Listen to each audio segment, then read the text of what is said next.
Good afternoon guys, I'm Chris and welcome back to this Wednesday's episode of Rift Amps. First of all, apology that there wasn't a video on Sunday. There was going to be, but it was a little short and I couldn't reach the conclusion on a number of things. So it would feel like it was just incompleted. So I thought, do you know what, I'll give you guys a rest from my waffling and we'll put it all in this week's video. So again, apologise if you missed out, but can't always put videos out all the time, especially when I'm busy, and especially if the videoing ever takes priority over the paid work I'm doing, then something's gone wrong, and I'll always prioritise paid work. So I hope you understand. I hope that's okay, but let's crack on with the video. Back on with the MJW. Fixed, all sorted, done. Where were we last time? Yeah, let's recap. So we have got this hum, which I discovered that when I separated the ground of the main reservoir cap from, it currently shares, well, it did share a ground with the bias supply. When I separated from that and grounded it with its own wire to the star ground over here, the hum disappeared. Connect it back up the other way, then the hum returned. There's nothing else on this ground bus at this particular point. Other than the bias circuit, I can't even talk today, the bias circuit, but also, and this is very interesting, the phase inverter also grounds via, so at the bottom end of the phase inverter, you've got the presence control, which then grounds to that point and onwards. So what I've done is, I was just messing around with things, working out what goes where and why. I did scope the bias supply itself, and there is a little bit of ripple, or more than I would like, in the bias supply. So I swapped out the two caps and we got a big reduction in hum, but there was still a little bit left. Now I don't know if that was how the amp originally was, but what I've done now is separated the ground for the main filter from that rail. I've then ran a dedicated ground to that star. Are you following me? So the filter cap now has a single wire run to this grounding point. It doesn't share a ground with any other part of the circuitry, and now the hum is completely gone. This amp is so quiet. So yeah, we're gonna have to call that one done. So the actual cause of the hum was actually this cap here, the second filter in the bias supply, but I've done both of them. I can't fault it anymore. It's great. It's running wonderfully. So I've got it running now. I've got a signal running to it on the bench. We'll zoom you in. And you can see we're doing 18 volts RMS output into 8 ohms, which is exactly 40.5 watts. So it's doing the 40 watts that it should do. And it's been doing that now for about an hour. Nice and consistent. So really happy with that. But we'll just, oh, my bloody camera today. Come back to this. What I have noticed, however, I have noticed something interesting. If I just remove the signal generator from the amp, so it's now back in idle, its bias quite cold, less than 50%. Okay, but when I first turn it on, the bias shoots up quite high, as in, sorry, the bias voltage approaches 0, so goes less negative. So the valves, for a short period of time, they do run a little bit hotter than you would like, and then it does calm down to where it's comfortable. So the way it is now, it's nice and quiet. It's running great. Now I've soak tested it. I'm going to give it a full heat cycle. So I'm going to let the amp fully cool down, come back to it tomorrow, so it'll cool down overnight. I'll redo all my tests and checks, but this one is done. There is no hum or hiss or buzz or any harmonics or anything that you don't want. It's just pure guitar tone, which is excellent. Now, do you remember how I said that I bought all of Martin's stuff when he stopped trading? Well, I'll be rummaging through my boxes, and you will love this, and I found the original wire that he used for his ground connections in this amp. So this one that I've added is from the same spool of wire that this amp was originally built from. You can't get more factory fresh than that, can you? Yeah, very cool. Right, yeah, so we'll call that one pretty much done unless I find anything else with it. Oh no, tell a lie. Need to clean all the pots and jacks, make sure everything's tight, and double check the effects loop because he said it was having some intermittent issues with it. And the purple jewel light on the front is incredibly dim. You can hardly tell it's on. So we're going to look at changing it out. If I can get another purple one, I will. If not, we'll look at a different colour.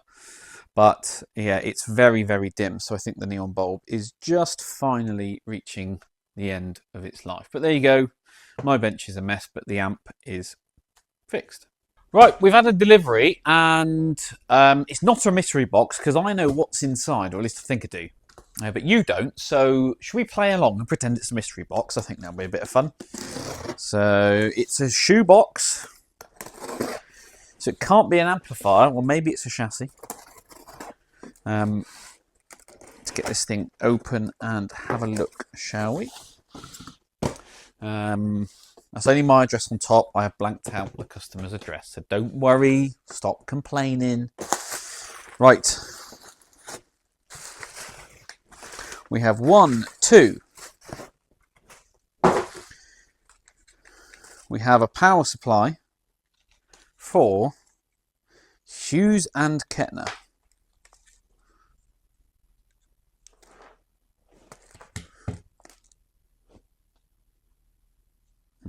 Maybe it's a clue. Maybe it's a clue. Right.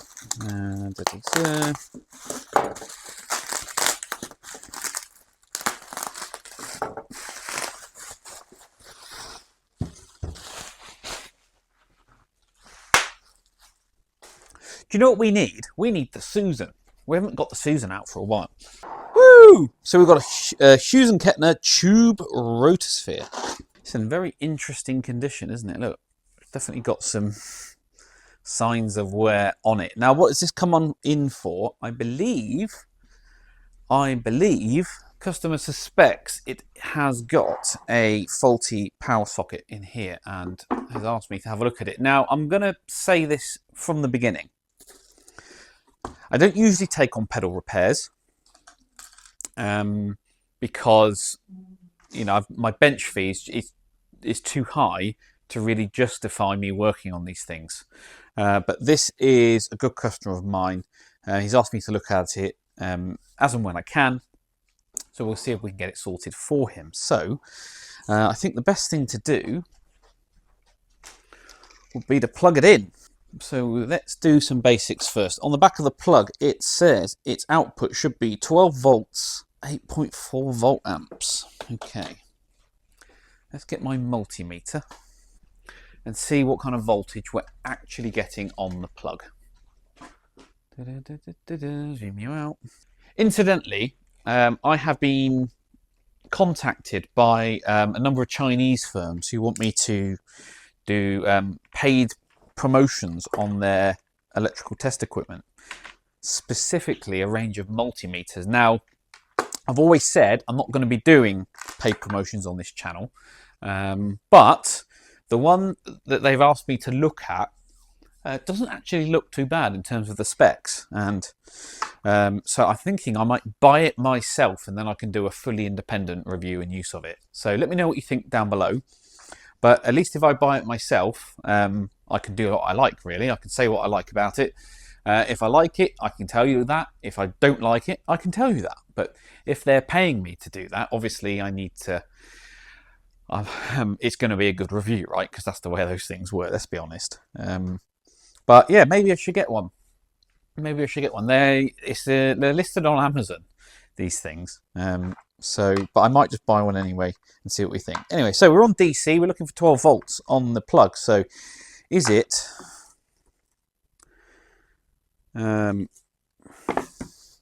doesn't say the polarity. So we'll go with center positive.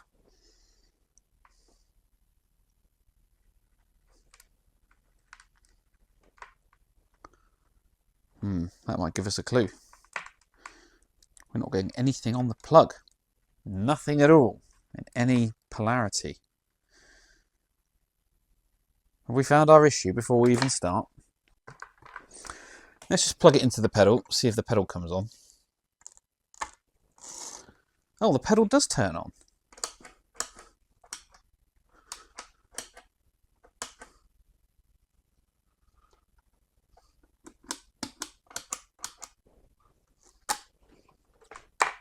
Let me just check I'm not being an idiot. AC adapter, not AC to DC. I am being an idiot. Let's put the meter in AC mode, shall we? There we go. So we're getting 15 volts out of it, unloaded. Right, so what's the issue then? Silly me assuming it would be DC like every other pedal. Oh, it's turning on. It's a bit loose.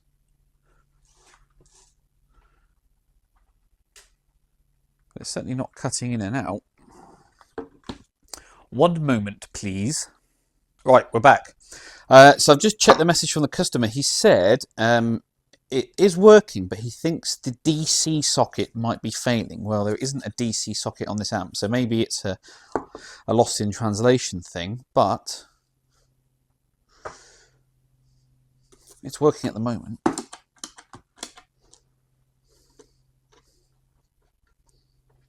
All the controls feel good, all the lights work. Can I see the valve warming up? I can see the heaters are on. I don't know. Should we pop the case off and have a look inside?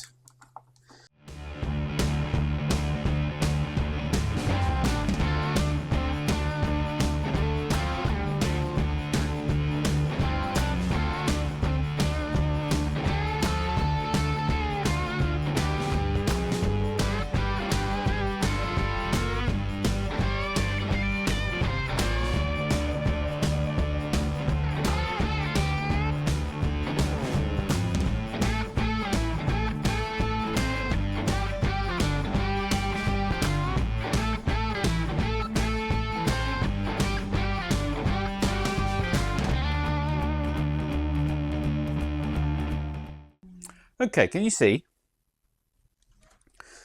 So how would you change that valve? How do you get in there to do that?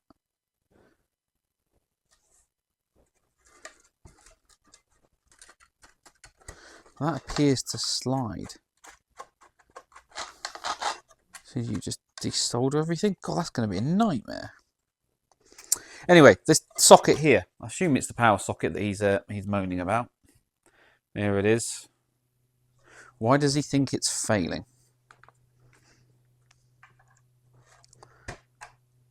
So it makes it...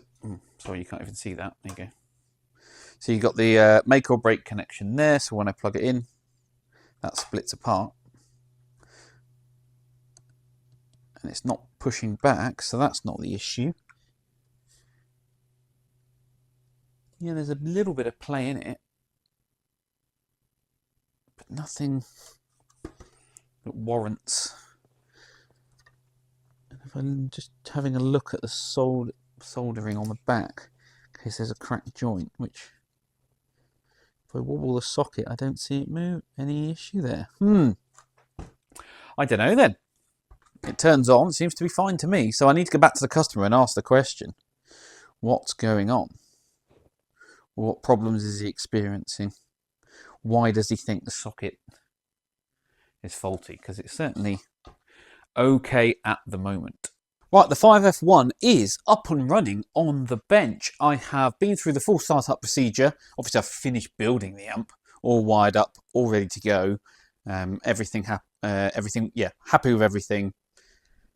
It's all where it should be. The amp has been running for about an hour, and the 6v6 is running at 14.5 watts. Now that does include the screen, so we are kind of bang on exactly where we want to be. And today's wall voltage is a little bit high, so I'm actually quite happy with that and the way it is. So I'm running into 4 ohms. My on-off switch is switching both the live and the neutral with my ohmeg pop, so very happy with that. So we'll stick a signal into input 1, and we'll look on the scope and see what she's doing.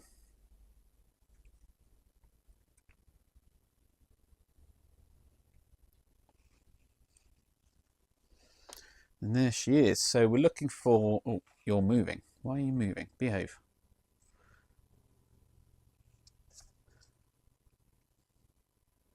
That's better.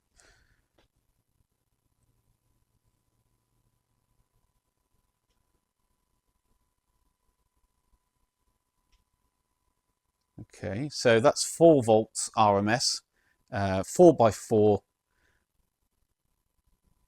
is 16, divided by the 4 ohm load puts us at 4 watts. So that's easy enough. So that's doing 4 watts there. And it starts to overdrive from that point. So yeah, quite happy with that. But it's certainly outputting what it does. Let's have a look at its maximum.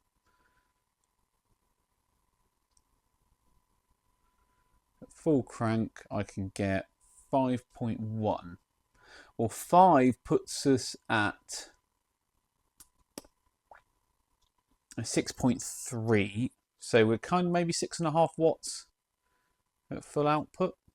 A very nice clean sine wave. And the amp's running great. So really happy with that. I mean, for a tweed amp, that's good numbers. Good numbers indeed. So here we go, back we come.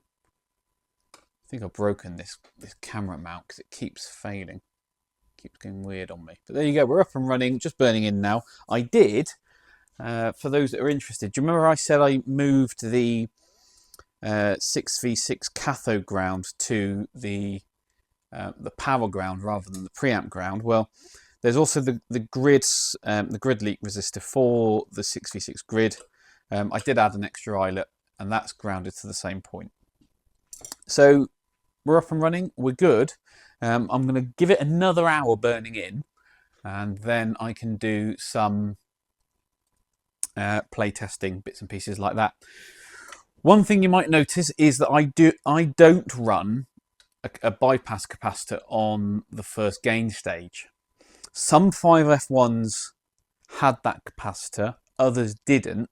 Now the absolute best one, the original 57 I ever had in here, the best sounding one, didn't run that capacitor. So that's the way I've always chosen to do it.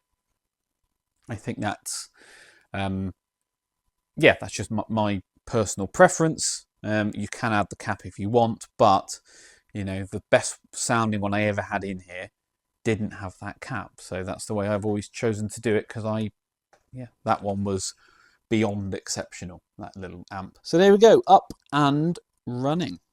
After what has felt like an eternity, which is often only a couple of days in this business, my next batch of chassis has just arrived. So these are what I call the JTM45 sized chassis, and these are made from aluminium rather than steel for lightness. And I buy them in blank. Most of you know this by now, but for those that don't, I buy these blank chassis in, and I do that because then it gives me flexibility to build whatever I want out of them. I'm a big fan of this size chassis. You can do so much with it. They're so versatile and flexible. But all 5 of these are going to be Ainsley Lister signatures. So if you have them on order, one of these might be your chassis.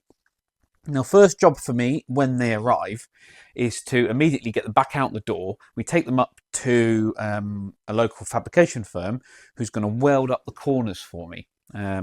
And here's one that's already been done. You can see we just get some internal welds done on each of the corners, and that just super strengthens the chassis. I'll show you why. Here's one that's unwelded. You can see with very little force I can move those.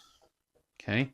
Now, when you're hanging, the way I like to build amps is I like to have the chassis hanging from the ceiling of a cabinet, you know, with everything below it. So when you've got a lot of transformer weight on these chassis, you need to do a bit of strengthening, and just adding these welds mean that these things just strengthen up so well. So that's what I'm going to do. They're going up on, today's Friday, so I'm taking them up on Monday, and he can get these done. It doesn't take him long, to be honest. Just runs a bead of weld on each side. When they come back, I then give them a fully proper clean. Now, when he welds them, he does need to remove the some of the plastic They add this when they're doing the laser cutting, apparently. So he removes that. So when they come back to me, to prevent them getting scratched even further, I then cover them up as most of you have seen in the masking tape, and that just helps protect these things further, etc., etc. So you get the idea. So yeah, so that's the next stage for these. Then I'll pop up probably the following week, collect them, bring them back, protect them up, clean them up. Then I can start marking out and planning exactly where they're going to go. So yeah, the next 5 chassis. Right, Q&A time. Well, not really, because we didn't have a video on Sunday. There's more in this video than there normally would be, and in order to stop this being well over an hour long, I've decided to only do 2 questions this week on the Q&A, and then we'll save some of the others for next week, and then we'll get ourselves caught up. So 2 questions about capacitors. First one was from A. Ganton 4977, who said, talking about the MJW amp, this just proves to me that F&T caps do fail.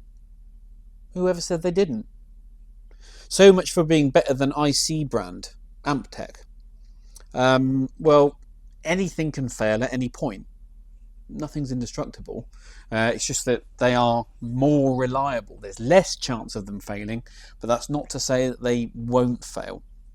And in fact, the one in that amp turned out to not be the issue at all. So I'm not really sure what point you're trying to make there, but yeah, I will. Of course, you're free to make your own conclusions on anything I do and say in this video, but I think you're wrong on that one, mate.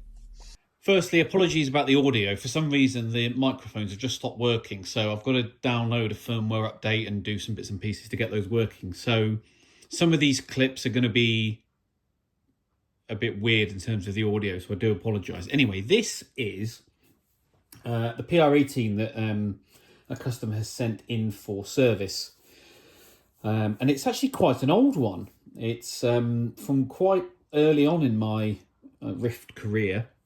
So it's in for service, and I'm going to go through and update it to the latest specs, as I often do, give this thing a good service. Another tech has been in here. I've noticed there's some things in here which you always recognise your own work, right? So you know when someone else has been messing around. Other things to note is that this one has 2 knob reverbs. It's got dual control, so volume, treble, bass, reverb level, dual control, and then speed and intensity. So it's got an extra pot along the front. One of the pots has been changed by a tech, not me. And there's some other bits in here as well. Someone's added a half power switch to this, which my current models come with, but they haven't used the correct rating switch. So that one was, that one's going to need changing. It's also quite a cheap switch. You can just feel it's not very nice. So yeah. Anyway, it's in now. First thing I'm doing is adding a HT fuse and improving the grounding. When I add my HT fuse here, I put a mini star ground there. Now, back when I built this, I was using the old Forbin board just for the bias board up here. I wasn't, obviously, you know, I used FR4 for the main board. But where I want my grounding point to go means that's got to come out, and we're going to put a new updated board in whilst it's here. So when you've got the 8 pots along the front, you do have to move your eyelets over and give it a little cutout so it fits in quite nicely like that. So that's what I'm doing there. Then I can put the rest of my stuff in, update the grounding scheme. I've got some bits and pieces to do in the power supply. And then when I'm happy with that, I can do the rest of the service and go through it and whatnot. So yeah, but there you go. So this is PR18 that's currently in for service. And W.S. Scott, who is a regular commenter, welcome back, says, Chris, the failing F&T cap, again, not failing, brought to my mind a very basic question, at least for a newbie. How do electrolytic caps pass DC, and maybe some AC too, but coupling caps block DC and pass AC? What's the difference in their design that permits the very different way that they function?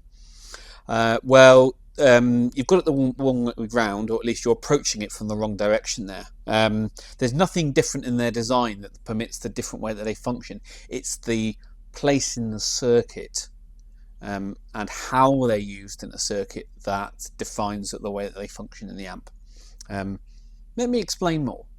Okay, so we're going to do this really at a very basic level to hopefully everyone understands the basic concepts of what's actually happening inside the amplifier. You can go and watch a million different videos on YouTube in all the technical detail that you want, but we know that's not how this channel works and what I'm trying to achieve and how I like to explain things to the casual viewer. So first of all, we use electrolytics usually in the power supply, one because of their cost relative to the value or the size needed. A paper in oil cap or a polyester cap or a polypropylene cap of the same capacitance value as an electrolytic is numerously times more expensive and also physically larger as well. So electrolytics are used in power supplies mainly for filtering, simply because of price and size. But you can use them interchangeably if you like. You could use an electrolytic in your signal path. In fact, many amplifiers do. And you can use polycaps in power supplies as filter stages. I mean, you only have to look at Steve Carr's amps to see, you know, how that's done and why he does it, etc., etc. So that's where we are with that.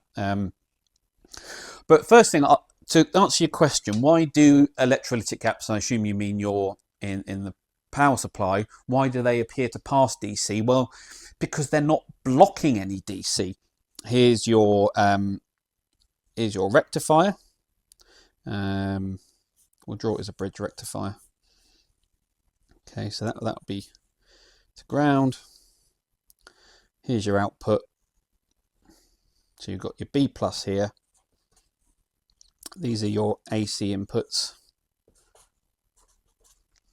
All right, and we come along, and then all we're doing, because we're using these to filter, we've got a capacitor to ground, positive, and that means the negative side. And then you've either got a resistor, or it could be a choke. Then you've got your next stage, again to ground, positive, negative. Then you've probably got another one, and so on and so forth. As many as you need in your particular amplifier. Your voltage is coming in, it fills up this capacitor, and what happens is when the rail needs it, it then releases more back onto the rail. So it's just a storage device, like a battery. So that's generally how those are used. When we're talking about capacitors in your audio path, this is the symbol for a capacitor, and this is generally how they look. And so the schematic symbol for a capacitor is simply two lines, and that indicates the two plates inside the capacitor itself. And we've got this gap here. Now, it's an air gap in this drawing, but it's actually a dielectric, so a piece of material used to physically separate those two plates. So we're going to work in this direction just for ease of everything. And we know that capacitors block DC. So here comes your DC comes along. Now DC, the drawing for that is just a straight line.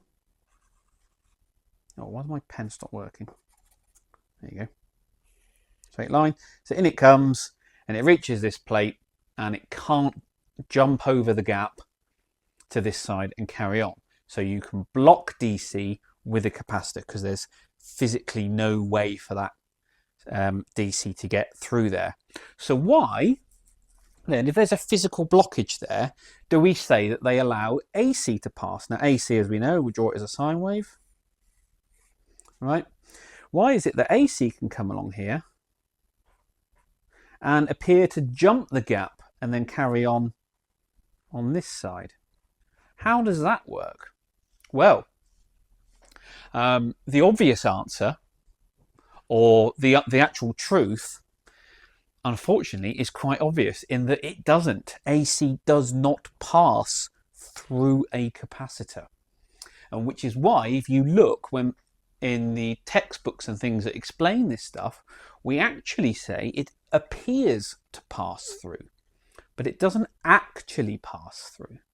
Okay, the AC gets to this point and can't go any further, just like the DC. It's blocked at this point. So how does it appear here? Well, I'm going to explain this to you like you're all 5-6-year-old children, because that's the easiest way to do it. And we can go into more technical depth maybe in a future video. So our story. Get another piece of paper for this. Here's the castle. And in the castle lives the king. And the king needs to get a message to the speaker of the local town. So here's the speaker. There's his megaphone. And we need to get the king needs to send a message to the speaker. The king being the guitar, the speaker being the speaker in your amplifier, right? And the king passes his message to his messenger, and the messenger leaves the castle, goes along a journey. Now, along his journey, the messenger might meet some resistance, okay? And that resistance will slow him down, but it won't stop him, okay? It could just be, you know, a muddy road. It could be a rickety old bridge or something that slows him down but doesn't actually stop him. There are lots of bits of resistance in our signal path to the speaker. He might also reach a path in the road, a fork in the road, a voltage divider for those that are interested. And that could be a potentiometer that's splits off, and one path might go to ground and kill the signal. The other one might continue on to where we want to go. Unfortunately, at some point along our little journey that our messenger is taking from the king to the speaker, he's going to come across a capacitor.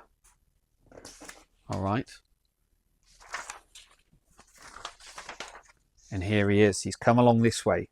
And the capacitor, in this case, is drawn as a big old chasm. And along he comes, and he's now blocked. He can't get to the other side to carry on his journey. He can't go under. He can't go over. There's no bridge. There's no way for him to get his message to this side, or for him to carry the message and then carry on his path to go that way. All right. So how does the signal from this messenger get to the other side? Well, thankfully for our messenger, there's somebody stood on the other side. Another electron messenger. And what happens is this guy, using hand signals, signs out his signal, and this guy duplicates it and then carries on. So that's how AC happens. Now, what happens in real life, or actually inside the amplifier, I should say, is that the AC sine wave is exciting the plate on this side of the capacitor, this plate here, and then negatively charged electrons on this side are attracted. So when this side goes positive, you get more flow up here, so electrons flowing this way, and they duplicate on this side what's happening. And when this side goes negative, this side also goes negative. So it's Chinese whispers, it's copying, it's hand signals. And that's how your signal appears to pass through a capacitor. It doesn't. It just duplicates itself. It makes a carbon copy, it makes a copy, and then this messenger carries on the journey to the speaker.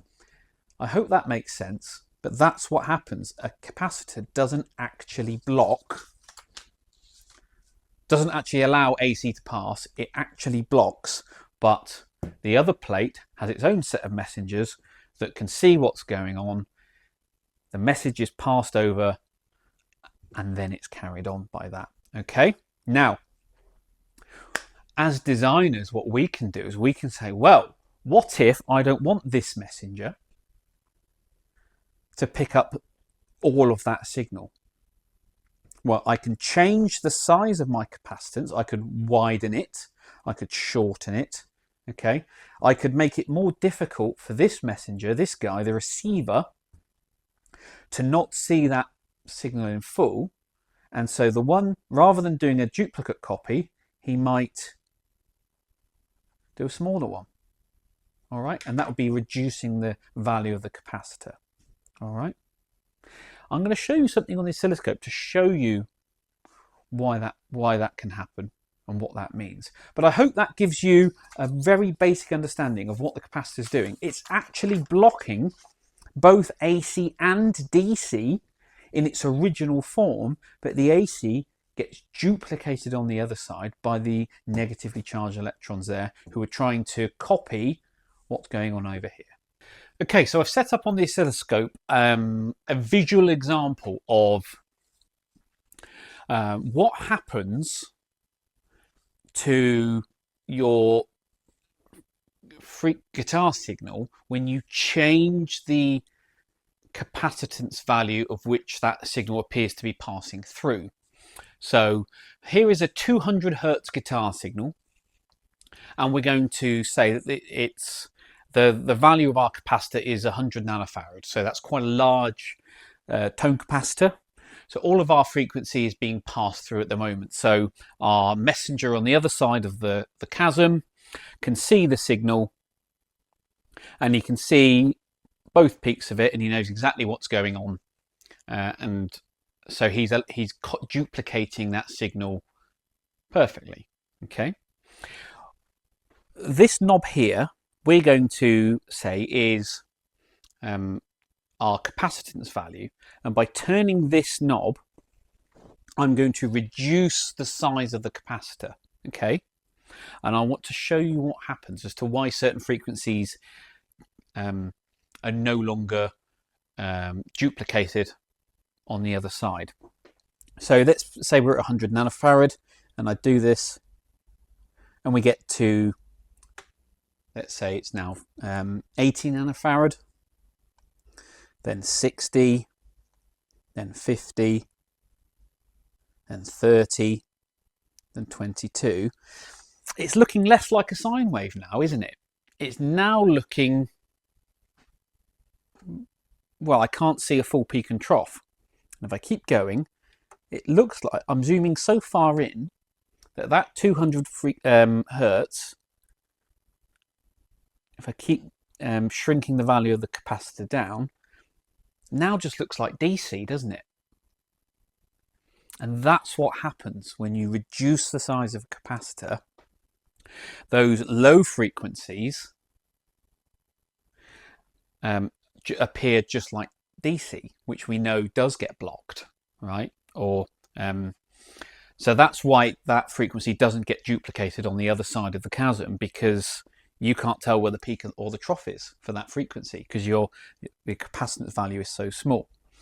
If we increase the size of the capacitor, there's going to be a cutoff point, right? So there we can still see it's AC, so we can duplicate that.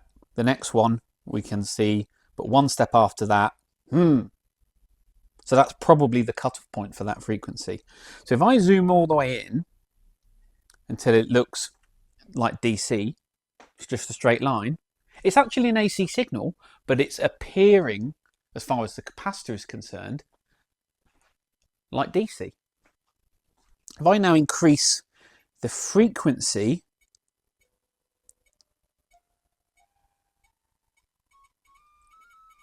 we'll get to a point eventually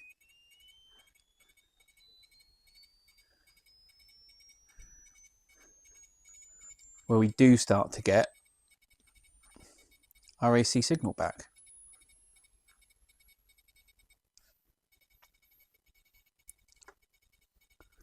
Here it comes. All right, so that's why smaller capacitors appear to allow only the high frequencies through. You see, that's all I've done. Does that make sense? Is that a good example for you? I hope it is. I hope that makes sense. If I then increase the size of my capacitor again, we get loads of them. All right, anyway, I hope that will make sense. But that's what happens when you reduce the size of a capacitor. The lower frequencies start to appear like DC, appear as though they're DC, that's correct, and therefore, even though they're not, and therefore our messenger on the other side of the chasm can't duplicate them because there's nothing for him to duplicate. I've just had another Lazy J dropped in. This one is just like the other one, a J20H, so it's got the larger transformers inside. This one is actually quite an older unit, and you can tell there's the quality of the lacquering, definitely a hand brushed look. I think you'll agree. But yeah, this is quite an old one. It's owned by a pro musician who plays quite large venues regularly. I mean, we're talking, venues which are, 2,000 plus capacity. So we're not talking, down the local pub. We're talking, pro level stuff with lots of different artists. So, and the key for him, as with any gear, is that it has to be super, super reliable.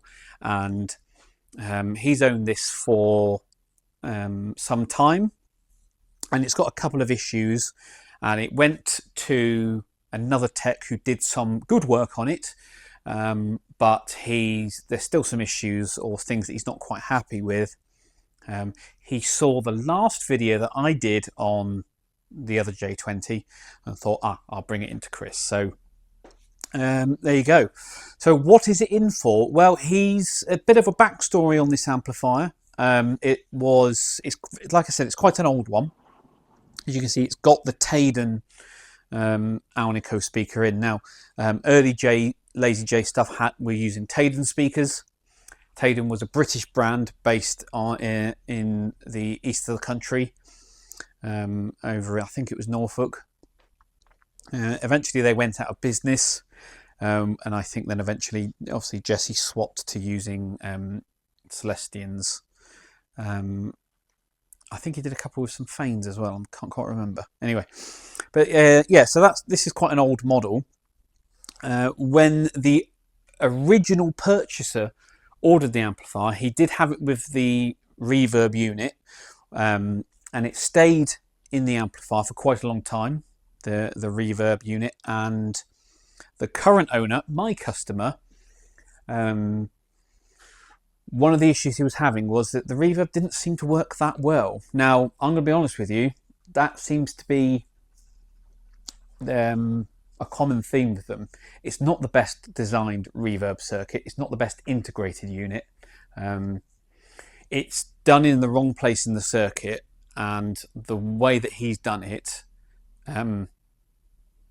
suboptimal is the fairest way to call it. Okay, so he had the reverb unit removed. He still got it, so it can be put back in, but he actually agrees with me in that the reverb unit itself changes the core sound of the amplifier too much, and that once the reverb unit was removed and the amplifier is run as stock, the core sound of the amplifier is dramatically improved, and he uses external reverb pedals and things with it and gets a much better sound than the internal one that was originally fitted to the amplifier. Interestingly, it's a similar thing on some matchless amps, that those amps which are available with factory reverb, often the core sound of the amplifier is changed too much compared to an amp that is built without reverb from stock. So it's not unique to Lazy J. It does happen with other brands too. It just seems that some designers really struggle to integrate reverb properly and make that effect transparent to the bass tone of the amplifier. Anyway, so 6L6s, GZ34, quite an old cabinet. And so what's the customer brought it into me for? Well, he's taking it out on the road. He's got some big important gigs coming up. Wants to make sure that this amplifier is running as good as it can be. So when he dropped it off, we did a bit of a listening test, and it's got the usual Lazy J ground hum, which we'll try and get sorted. Both volume pots are quite noisy. The bright one feels really odd. The normal volume has got quite a nice taper on it, and the rotational torque is consistent throughout, so there's no light spots or tight spots. But the bright volume, less so. It feels gritty, and it tightens up, and then so it's quite tight there, but very loose around here. You come round to about 7, 8, 9, it's quite tight to turn, you feel it bind up. When the amplifier is on, they are both noisy, they're scratchy, which would indicate either dirty pots. Now, the other tech that's looked at this did give them a good thorough cleaning, so we suspect we've got leaky coupling caps or a conductive board. The tone control is a push-pull pot, so it does have a different rotational torque to it, but again, it doesn't feel right. There's something binding up there. It feels odd. Something not quite right with it. So we're going to look at that. My customer is happy to have all of them changed for much higher quality pots than the budget CTS ones that are in there, or I assume that are in there. I haven't opened it up yet. But yeah, so it's got the ground hum, it's got noisy pots, it's got a microphonic V1 that we noticed, and he just wants a good old health check and me to go through it and to do anything that's required so he can take this out and use it in front of a larger number of people reliably. So that's what we're going to do. So shall we, whilst we're here, let's buzz the back off and see what a really early J20H looks like on the inside. Is it any different to the one that we had in? Now, the one that we had in last time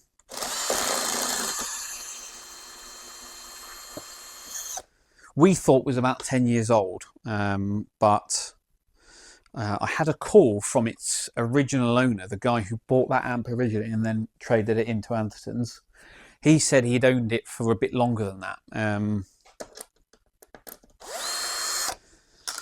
So that amp was, you know, at least 12 years old, and this one is much older than that.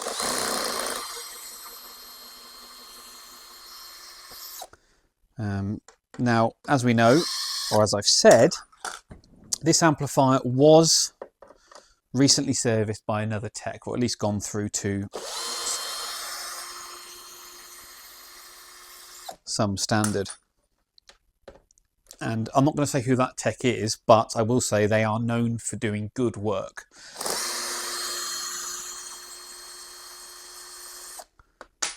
Or you could word it the other way and say they are not known for doing bad work.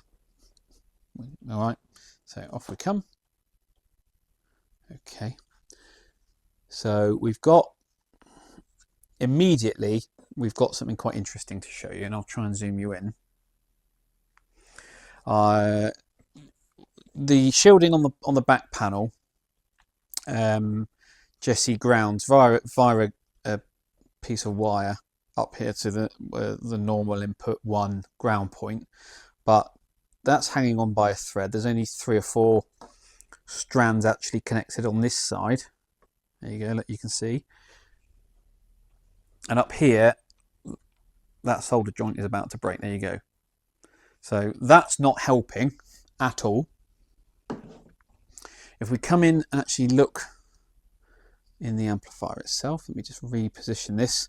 You can see the lead dressing here is nowhere near as nice as it was on the other amplifier. So take that for what it is. It's got the bass cut switch on here, and it's got the push-pull tone control. It's got the power scaling in there, but it's got all the usual stuff that we see from a Laser J. Stuff that often needs sorting and improving, but it's your standard stuff in there. Okay, I'm just having a quick look. Do I see anything that stands out as being immediately obvious? No, but I will be checking if there's a conductive path, just like we found on the other one. If there is in the same place, then we know that that's a common issue with these, because we would have seen it on multiple amplifiers, and therefore that's something to look out for in the future. No screen stoppers on the output valves. It's a pet hate of mine. Protect the screen grids. The things last a lot longer. There's no change in tone, but especially if you just use a small value, there's no change in output power, but you just protect those valves, make them last longer. Why wouldn't you do that? But apart from that, the usual sloppy soldering, stuff like that. No protection diodes on the 6v6 on the rectifier socket, the GZ34. Yeah. 16, 16, 16, probably a 22, just like the other one. So I'm guessing the values are the same.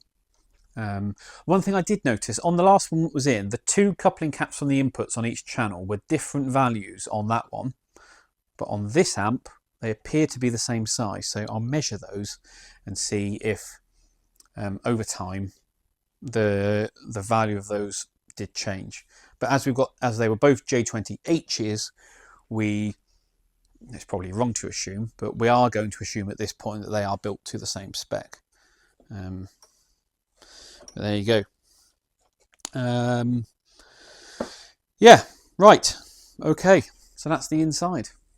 Just a quickie on this one before we go. I spoke to the customer and he said sometimes it just doesn't power on. It's all plugged in, all seems to be okay. Or there's no reason why it shouldn't turn on, but there's just no lights on it. Now, so I said, okay, fine, I'll keep testing it. And I have been testing it and it's been working absolutely fine. And then I was just trying it this afternoon and guess what? It's plugged in, but there is no one at home. So let's do a quick workout what's going on. And what we need to do is check that there is indeed power getting to the unit. So, and it was AC, remember? The power supply is plugged in and we'll just get on here and just see if we can find that voltage on.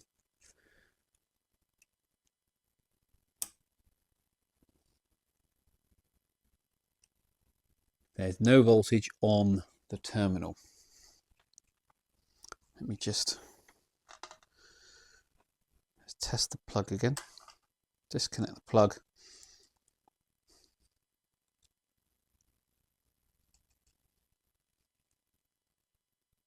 There you go, it says power supply. The plug itself is only putting out 7 volts. Remember when we tested it the other time, it was putting out much more than that. So it's not, why does that? I should then get 7 volts on these terminals, so that will be around, you can't see what's going on. Yeah, there's nothing there. Absolutely nothing there. Can I get to the underside and get a measurement on that? This is amazing. What about that? Can I reach that terminal?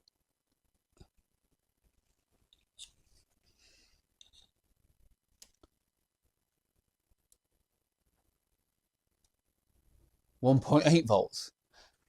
That's bizarre. Let's check the plug again. 7.3. Do you remember when we tested it the other time? What were we getting? 15? It should be outputting 12, but we're only getting 15. Let's try it in a different socket back here. No, 7. It says power supply. It can't be anything else. Just not enough juice to turn the unit on. So we've got a dodgy power supply. Well, that's no good, is it? But why is it so intermittent? It's just an AC-AC adapter, isn't it? It should just be a 240 to 12 volt output. Do we see anything dodgy in there?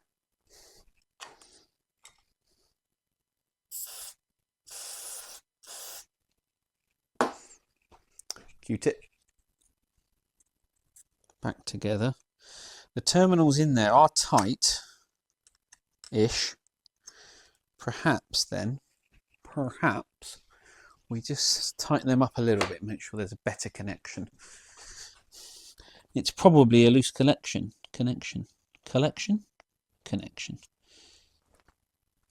Snug those up. Back together. Oh, that feels a bit better. Okay.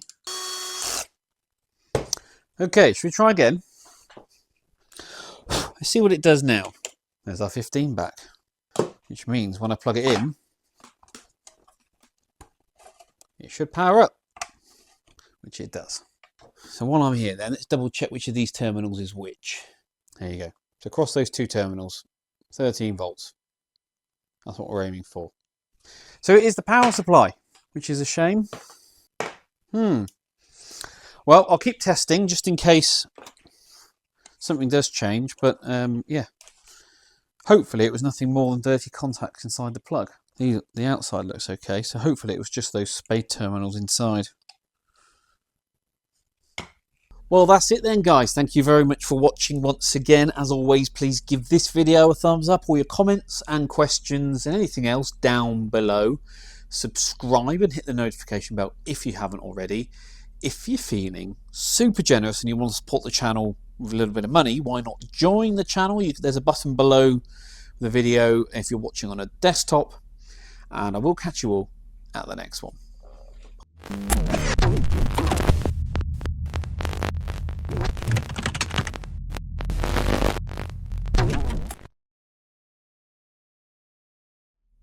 So as some of you know, I was racing at the weekend at Silverstone, second round of the championship. So how did it go? Well, as you know, I finally, we made some changes to the setup of the car because I always like a really positive front end, and I managed to get some more front camber, running 4 degrees of camber on the front now, 3 at the rear, which is exactly where the Yokohama tyres want to be. So we went out in qualifying, and I hadn't driven the car with the new setup on, so it was the first time experiencing that, and I'm telling you now, it was twitchy. It was very twitchy, and I thought, oh, we've gone too far. The back end, yeah, was not happy, but I stuck with it, and then as the rear tyre temperatures came up, the car just came alive. It was perfectly balanced. Beautiful it was. I could just place the car exactly where I wanted it, and then once we got the tyre pressures balanced, it was even better. So that was good news. I qualified second in class. There were 7 in class this weekend, so second was a good thing. I was further off pole than I wanted to be, but racing driver excuse. I was on a much faster lap, and then I got blocked going into Brooklands.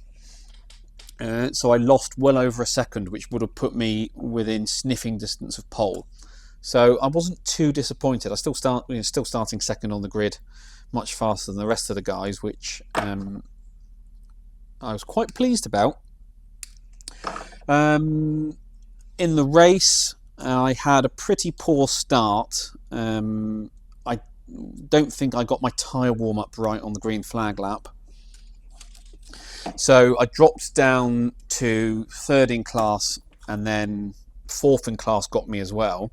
Unfortunately, there was, as is often the case in multi-class racing, there was a car from one of the upper classes, Honda Civic, which is quite a fast car, not more powerful than our class, but the driver was, a bit sedate. And what happened? He was essentially just blocking us because he would just blast past us on the straight, and then we'd come past him in the corners, and he'd come past, and you're just losing seconds per lap, especially around Silverstone GP, where it's 3.66 miles around there. It's about a 2-minute 40-ish lap time for us, so it's a long lap. And if you get balked, we were losing. The guys who managed to get ahead of that Civic were romping away, and so we were, for the opening salvo of the race, myself and another car were just kind of being held up by this Civic, which is really frustrating because I often think if you're in a faster car and you find yourself, a more powerful car, and you're struggling to pull away from much slower cars, then just back off, let them go and do your own race. But some of these guys, I think it's pride more than anything else. They don't want to admit that they're slower than the lower classes. Anyway, my friend Matt in the orange Ford Puma, who was also being held up, he decided to pit early and go on the alternative strategy. I decided to stay out and pit as late as possible, which is usually the standard strategy for pit stop races. You do that so if there's a safety car, you can pit under the safety car rather than pitting before and then suffering a safety car. So that's what I did. And then as I was coming out of the pits, I was in the lead battle. It's amazing. So even though I didn't really feel like I had the pace during the race, I was fighting for the race win. Anyway, I'm going to show you footage of the final lap of the race. I'm running in P3. There is the yellow BMW, my main championship rival, in second place. And far ahead in the distance is the red Vauxhall Nova, which was running in P1. And I'll let you watch the video and you can see what happened.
Checkered flag.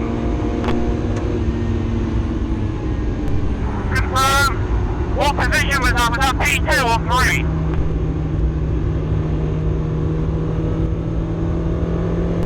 P2. Well done. Well done.